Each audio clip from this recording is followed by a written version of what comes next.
सुनिएगा गौर से, ये वाकया हमारे और आपके दिलों को झंझोड़ देगा।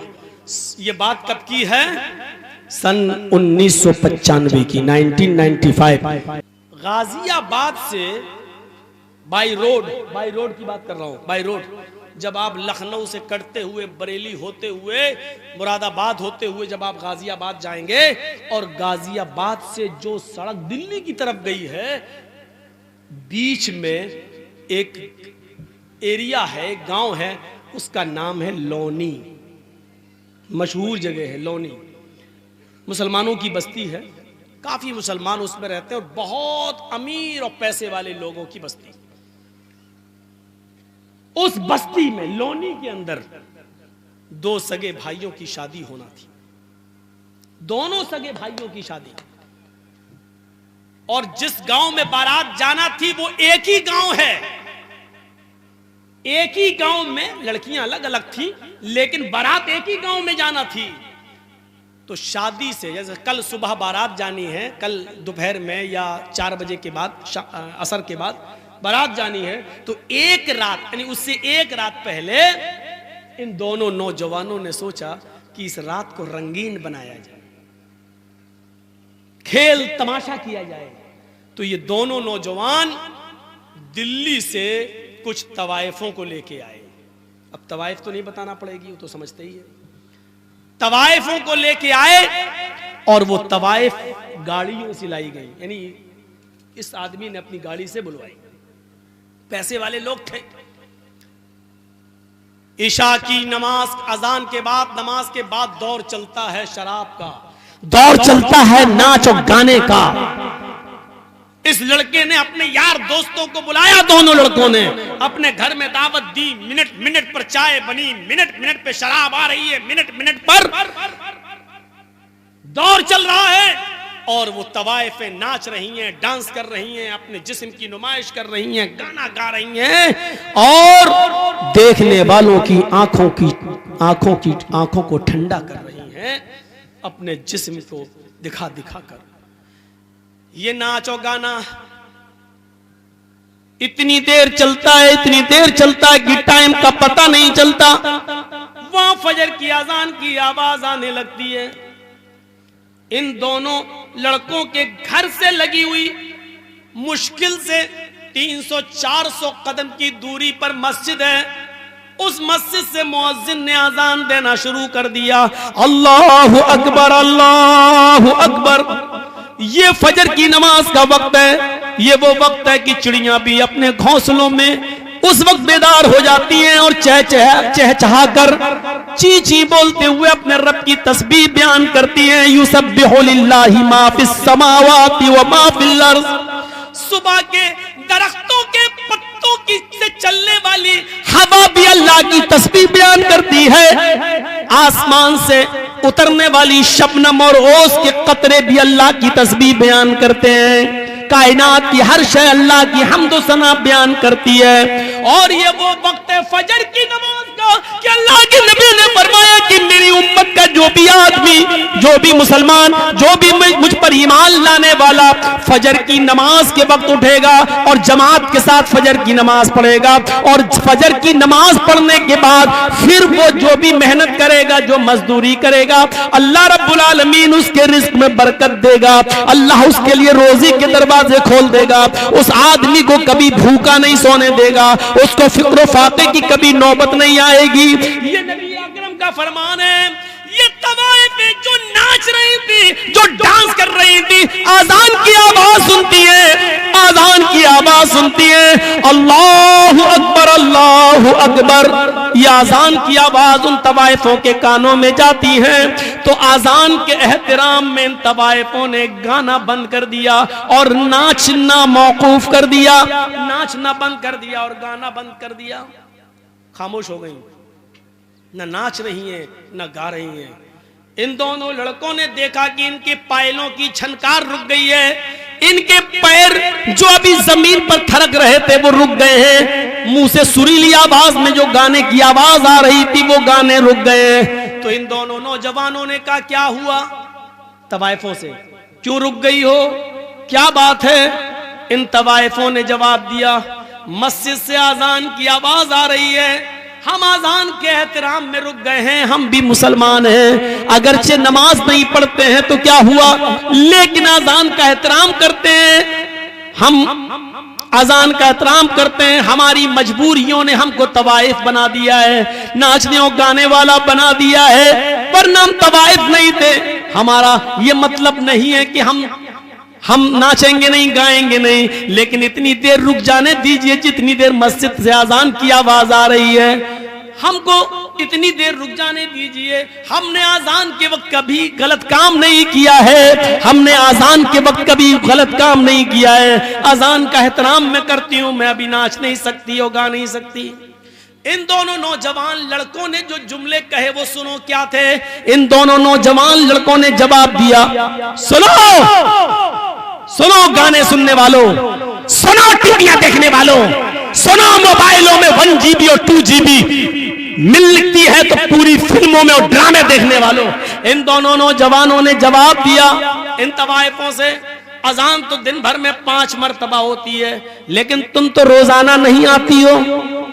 मुअज्जिन का काम है अजान देना, वो अपना काम कर रहा है, तुम्हारा काम है नाचना और गाना, तुम अपना काम करो। अगर तुम रुक गई तो हम तुम्हें रात भर की मेहनत नहीं देंगे। उन तवाइफों ने सोचा कि मुझे रात भर की मेहनत न मिले तो इससे बेहतर है कि नाच लूं। दिलों का हाल तो अल्लाह जानता है कि मैं अजान का एहतराम कर रही हूं। वो औरतें, वो तवाइफें फिर नाचने लगी। अजान की आवाज आ रही है, उनका दिल गवारा नहीं कर रहा है नाचना, लेकिन इन दोनों भाइयों ने कहा मुअज्जिन अपना काम करता है, तुम अपना काम करो, अगर नहीं करोगी तो हम तुम्हें मेहनत नहीं देंगे, हम जो सौदा हुआ है वो तुम्हें रकम नहीं देंगे। उन तवाइफों ने दोबारा नाचना और गाना शुरू कर दिया। सुनो, अजान के वक्त फिल्में देखने वालों, अजान के वक्त नाचो गाना देखने वालों, अल्लाह के जिक्र से मुंह फेरने वालों, बजाय मस्जिद के अपने खेतों में जाने वालों, बजाय मस्जिद के मॉल में शॉपिंग करने वालों, बजाय मस्जिद में जाने के होटलों में बैठ के चाय पीने वालों, बजाय मस्जिद में जाने के इंडिया पाकिस्तान का मैच देखने वालों, बजाय मस्जिद में जाने के अपने आप को लहू और लहब में मसरूफ रखने वालों, इन तवाइफों ने नाच गाना शुरू कर दिया। ये नाचती नहीं हो, ये नाच गाना सुबह 7 बजे तक चलता है। अपने वादे के मुताबिक इन दोनों भाइयों ने, अपने वादे के मुताबिक इन दोनों भाइयों ने उन तवाइफों को पूरी मजदूरी दी। उन तवाइफों ने कहा, देखिए हम औरत जात हैं, पेशावर तवाइफ जरूर है, हम पैसा मिलता है, सिर्फ नाचते और गाते हैं, लेकिन अपने जिस्म का सौदा नहीं करते हैं। हमारी इज्जत को खतरा है, तुम लोग इज्जत के साथ मुझे लेके आए हो, मुझे इज्जत के साथ दिल्ली तक पहुंचा दो। इन दोनों भाइयों ने सोचा कि चलो लौनी से दिल्ली है ही कितना दूर, हम इनको पहुंचा देते हैं, फिर वापस आ जाएंगे। 2 बजे के बाद तो बारात जाना है, अभी तो जाएगी नहीं, हम इनको छोड़ के वापस आ जाते हैं। दोनों भाई उन तवाइफों को पहुंचाने जा रहे हैं। तवाइफों की गाड़ी आगे चलती है और इन दोनों भाइयों की गाड़ी पीछे चल रही है। तवाइफों की गाड़ी आगे चलती है। तवाइफों का जो ड्राइवर था वो थोड़ा होशियार था, इसलिए उसने बहुत होशियारी के साथ गाड़ी को मोड़ मार कर निकाल लिया, लेकिन सामने से आने वाले ट्रक ने इन दोनों भाइयों की गाड़ी में ऐसी टक्कर मारी कि इन दोनों भाई की गाड़ी कई हिचकोले खाने के बाद काफी दूर गिरती है, एक खेत में गिरती है।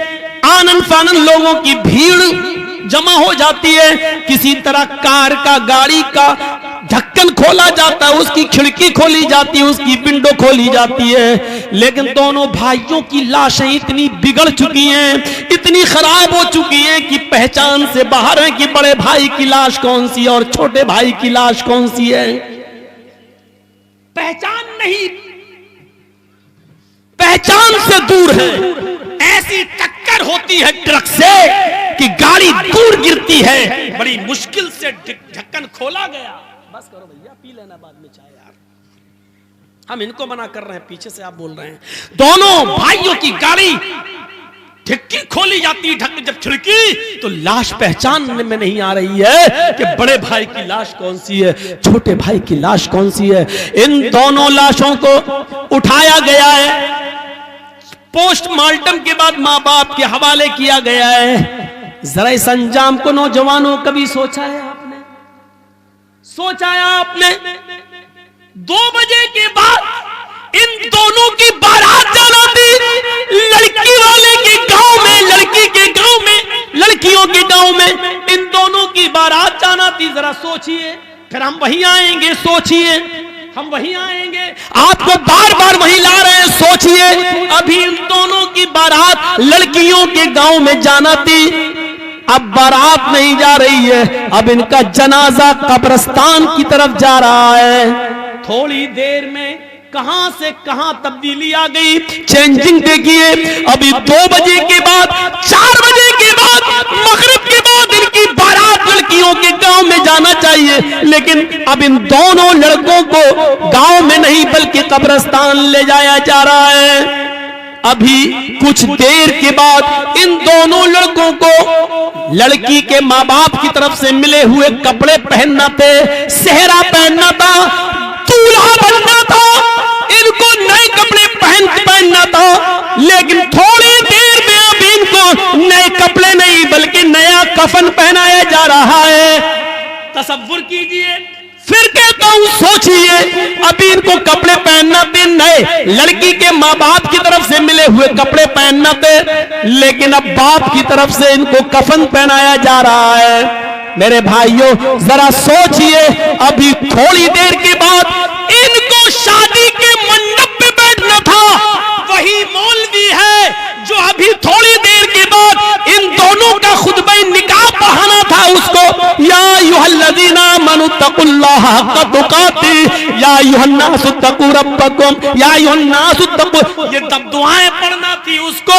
अभी खुतबा निकाह में ये आयतें उसको पढ़ना थी, लेकिन अब वही मौलवी खुतबा निकाह के बजाय अल्लाहुम्मा अग़फ़िर लिहय्यिना व मय्यतिना व शाहिदिना व गायबिना व सगीरिना व कबीरिना पढ़ रहा है। आपने सोचा है, आपने कभी गौर किया है, ये है अल्लाह के जिक्र से एराज करने का अंजाम। वमन अरज़ अन ज़िक्री फ़इन्न लहू मईशतन ज़ंका। कितनी खामोशी के साथ सुन रहे हैं अभी आप, ऐसा लग रहा है जैसे सरों पे कौवे बैठे हों। मौलाना साहब बात तो बड़ी अच्छी कर रहे हैं, लेकिन अभी देखिए थोड़ी देर में क्या हैसियतें बदल गई। जाना था लड़कियों के घर, बारात लेकर गांव में पहुंचाया जा रहा है कब्रिस्तान। पहनना थे लड़की के माँ बाप की तरफ से मिले हुए कपड़े, पहनाया जा रहा है कफन। मौलवी को पढ़ना था या अय्युहल्लज़ीना आमनुत्तकुल्लाह हक़्क़ तुक़ातिह, कुरान की आयतें पढ़ के निकाह पढ़ाना था, लेकिन उसी मौलवी को अब क्या पढ़ना पड़ रहा है? अल्लाहुम्मा अग़फ़िर लिहय्यिना व मय्यतिना व शाहिदिना व गायबिना व सगीरिना व कबीरिना। थोड़ी देर में हैसियतें बदल गई। अंजाम सोचो, जिसने उन तवाइफों को अजान के वक्त भी नचवाया हो, इन दोनों नौजवान लड़कों का अंजाम क्या हुआ। और फिर ये तो दुनियावी अंजाम है, कब्र के अंदर ये अपने अंजाम को क्या भुगत रहे होंगे ये तो अल्लाह ही बेहतर जाने, और जहन्नम के अंदर अपने अंजाम को क्या भुगतेंगे मेरे भाइयों ये तो अल्लाह ही बेहतर जाने।